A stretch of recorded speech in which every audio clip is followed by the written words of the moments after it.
a style that MSU and all the Michigan State teams are quite used to. Another kill for Michigan State. I'm sorry, it's very difficult for me to see with people in my way. I couldn't see who threw it or who got hit, but certainly does adjust the number of players WIU has, which is now down to 13, I believe. 10, 11, 12, 13. It's 22. The football games actually have dedicated. Sweet goes out for MSU. Enough to provide us a few here. Oh, where that hit ball. Right. Sweet does the honorable thing and goes out when told so. Very nice. 94, I believe, is still in. I don't think it hit him.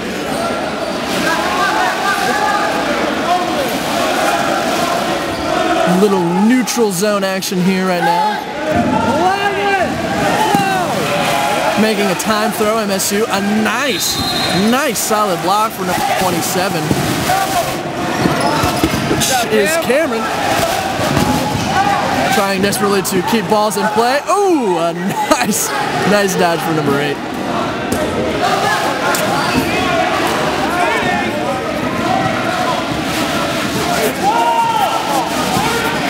MSU must make a throw here in the next few seconds.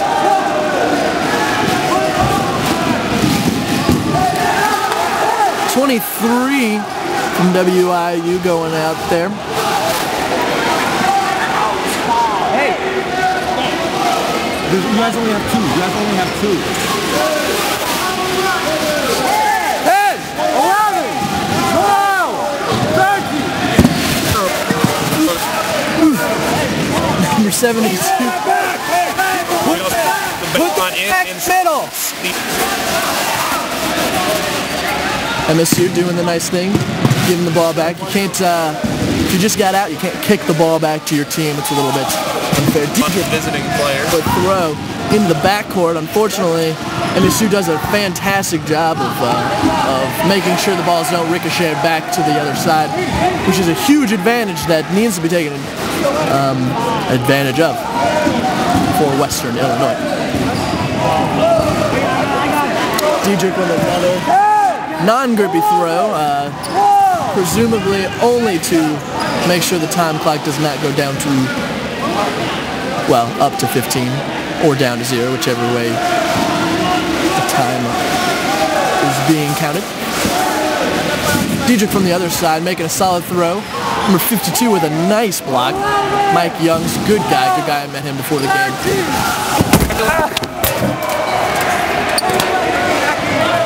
And we're back. Ow. Everything being knocked off the desk there. Nothing we can really do about those.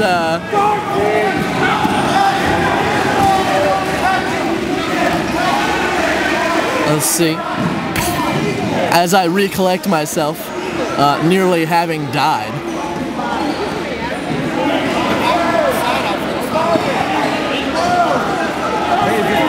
Captain's having a little discussion about something. I can't tell exactly what it is. What is it? Let's go and we're going to stop clock.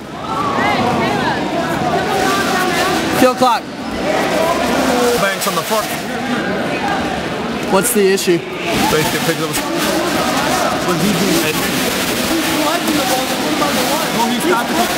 Brett, one of the best catch.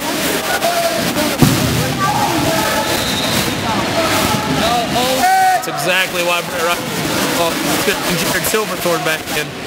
Another great set of hands as well.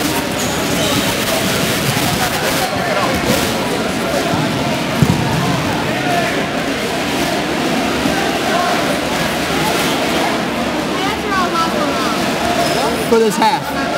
For this half. You have 2 more.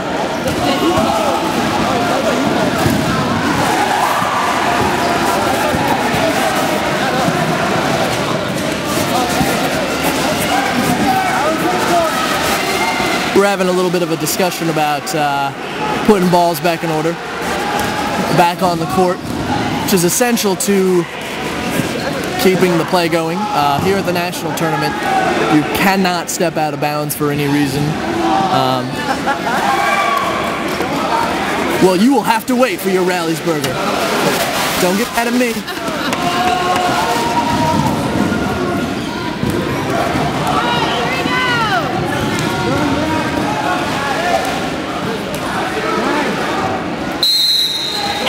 Play resuming. Clock resuming. Everything resuming.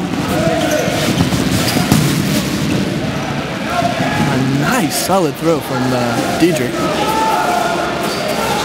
Continuing to throw at top speed, near 67 miles an hour. These balls can be thrown. I believe the top throw was 72 or 77, something along those lines. That's incredibly fast, by the way, for a rubber ball.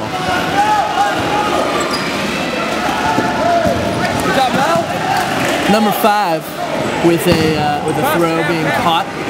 Number 5 from MSU, who is Jamel Johnson.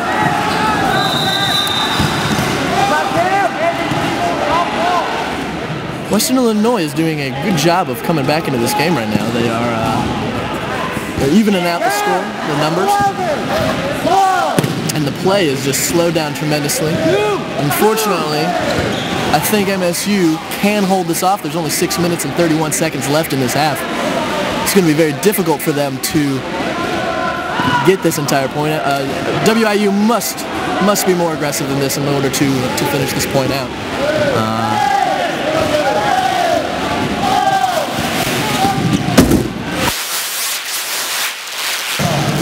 Timbers player. I assumed I was going to get hit, so I made a preemptive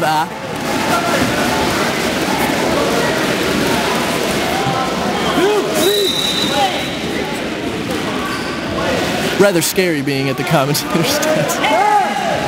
Not a lot of protection. And a solid throw from number 27. Cameron.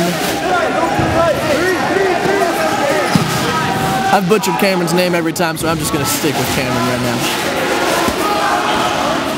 Possibly a cross court from number 16 here. And it looks like it's just going to be a fake, and there's the time clock. Number Cameron with a solid kill. Number 25 going out for WIU. Whom is Eric Simmer. 16 with a nice fake cross, keeping people on their guard. Important to keep people watching their end.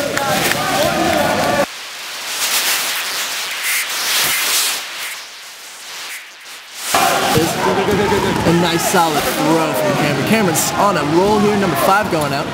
And Jamel going out as well. Lou, I am assuming, is his nickname. His last name is Johnson. No blocks in the middle. 55 from WIU, having a nice dive. Cross court throw. Ian Childs with a nice block. Tossing away, presumably a much tougher ball. You want a nice soft ball with a little give so you can actually get that grippy throw going. Ian Childs looking poised and ready for a kill shot here. 11. 12, 44, 40 is probably going to make a throw. 14,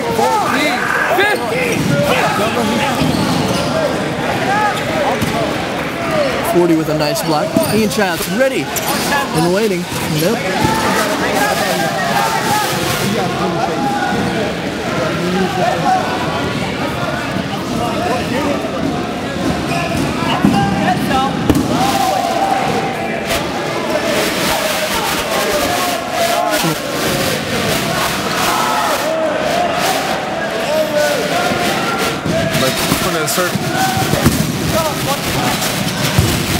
Play on the side. Pad only finished.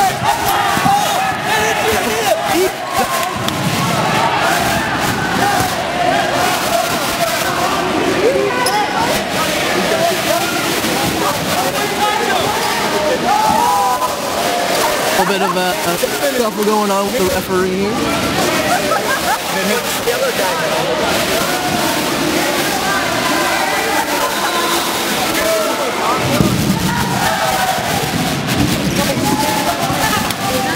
Solid throw.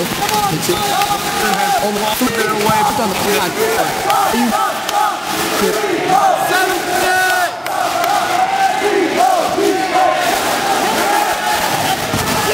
Good job, Brett. That's it. He's in the corner and That brings Spencer Janik back. 41. Or Brett Janik, excuse me. A good thrower. The Cardinals. This round with only 2 minutes and 30 seconds left. 2 minutes and seconds left, guys. Oh no! It's out.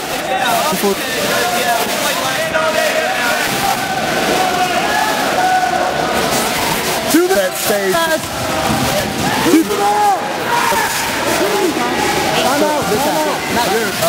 This is what you don't want to see because this isn't the way it's supposed to be played. No. This is Spirit of the game. Yeah, Spirit of the game. It gets to the point. Big catch by Jared Silverthorne. And now you've got an angry little, I don't even know how to describe it.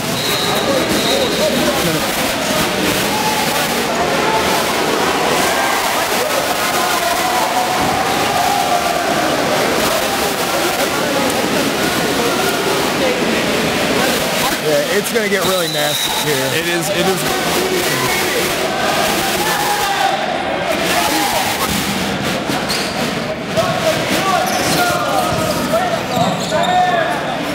The problem is if one team feels like a bad call was made, then they're going to be more likely to start shrugging things off. We've already seen a couple times hit play resumed. Relatively clear. Yeah. And what they said was, oh, well, ref didn't call it, and walked off. So it just kind of... J.D. Gillum just made what might be the catch of the tournament thus far. A diving grab, and you bring Nick Nyman back in. What a play. Timeout! And Saginaw Valley takes a timeout. In theory, probably to kill the momentum that I think that catch would have generated. 5 minutes. 5 minutes. 5 minutes left in the first half. Felix Peroni out giving his teammate pep talk. This one is shaping up to have quite an exciting finish, Alex. We'll see. The problem that Western's going to have to get over here is they've got 5 minutes to take out a pretty good chunk. 5 minutes. They have only 5 minutes left to take out a pretty good portion of the SVSU team. And we saw from one of the game against SVSU yesterday, they had a single player last for more than 5 minutes by making really low, almost impossible to catch throws just to run the shot clock. So it's going to be a pretty monumental task for Western to... 4 Cardinals, 5 Hilltoppers. I like the numbers, I just don't like the odds. Excuse me, 6 Hilltoppers. It's not going to be easy, but it can be done. And if you want to win championships, this is where you do it. Not letting the clock run out on this point is going to be huge for Western. What just happened there was a guy that got hit, and before timeout was called, he should have gone out, but they were just like a referee.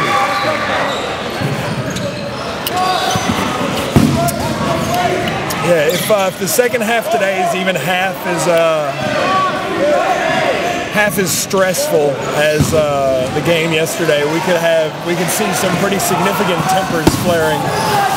I felt that. When if you heard the pop, that was a dodgeball across the net. So, you know what? It's looking like what Saginaw's doing. It looks like they've already kind of started on the defense here. Yeah, they're throwing really low. It doesn't even look like they're going for the hits. I think they're just winding the shot clock because they know that it's much better for them to just go into the second half with a one lead.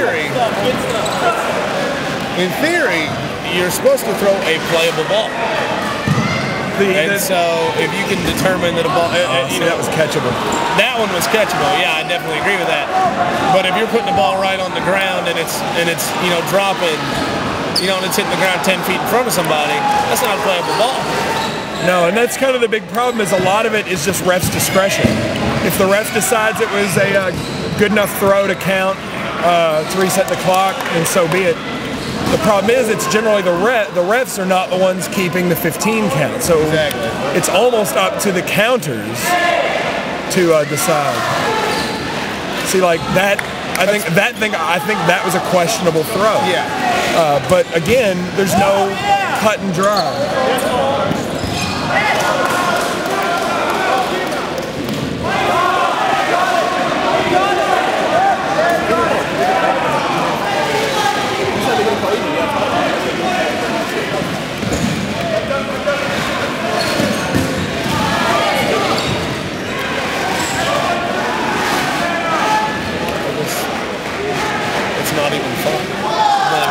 No, it gets to this point, and everyone's so focused on the blame game and everybody wants to win, and trying to see what they can get away with that you end up just taking the fun out of it. I mean, it gets to the point where even from a fan's perspective, it's just not fun to watch because it's constantly teams yelling at each other. On the bright side, it seems like most of the back and forth today has been pretty civil. Yeah. Haven't heard any swearing. 2 minutes.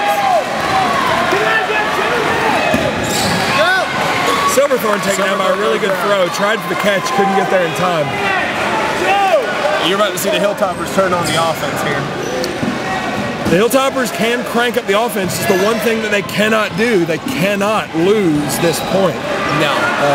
2 minutes is more than enough time for them to make a couple bad throws, lose a couple of some catches and get some hits. And to go behind 2-0 in dodgeball, especially in a game that's being played at this level, is almost insurmountable. Now, ideally, what Western's going to want to look at here in a second is once you get to about the minute mark, is just to kind of drop off. You don't want to risk too many catches. You don't want to risk someone hurting their arm. 30 seconds. But I mean, you've got to go. It's better to go into the half down 1 than down 2. It's best to go in tied. Spaceship McGee with a big drop. See, with only 4 players left, Western has to be very, very, very careful here. Oh! That was legging them ball. I saw that from here. Guys, 1 minute! 1 minute. And the shot clock violation. That stops the clock. Jeff, stop clock. Jeff, did you stop the clock? All right. Like 30 seconds, maybe a little less. 30 seconds. Yeah, 50 seconds. 50 seconds of dodgeball left. All right, this is do or die time for Western. They've got every advantage they could possibly get in this situation. They just have to make sure they avoid catches. What I would do is 50 seconds left. Is run up a group, throw, and then if they make a catch, I don't think they're ready yet. But like our guys, they get hit, like we swear I didn't get hit. But they're like, you can't rely on it. Dodgeball's never gonna last. Can you do substitutions off of a break like that? They had to be out of the bench.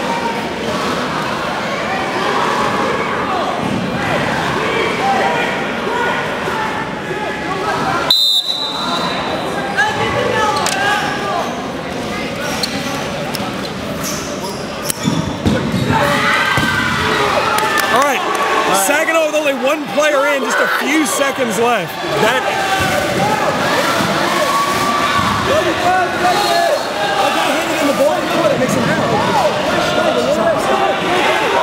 Come on!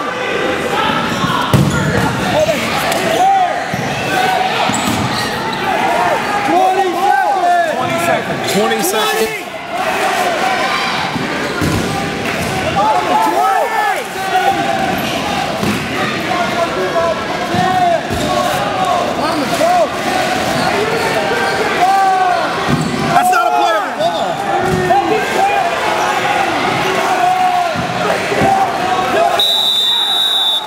Saginaw survives. Takes a 1-0 advantage to the half.